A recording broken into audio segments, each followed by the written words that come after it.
బేహద్దు పరం మహాశాంతి.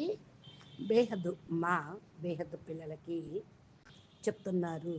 అన్ని వైపుల నుంచి మీ బుద్ధిని తొలగించండి. దేహము దేహ సంబంధీకుల నుండి బుద్ధి తొలగించి మీరు పరమాత్మ యందు బుద్ధిని జోడించండి.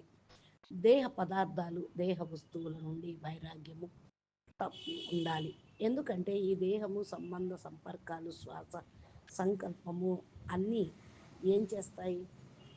ఇది పూర్తిగా సమర్పణ చెయ్యాలి, మర్చిపోవాలి.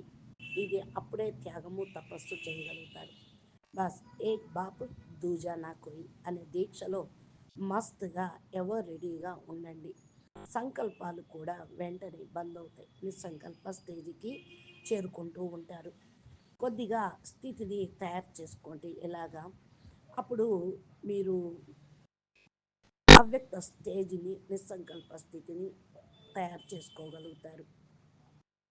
ఎవరు రెడీగా ఉండటము అంటే స్వయం సంపాదన, మీ యొక్క స్థితిని భగవంతుడికి సర్వస్వ సమర్పణ చేస్తేనే బేహద్దు పిల్లలకి బేహద్దు సంపాదన లభిస్తుంది. పరం శాంతి.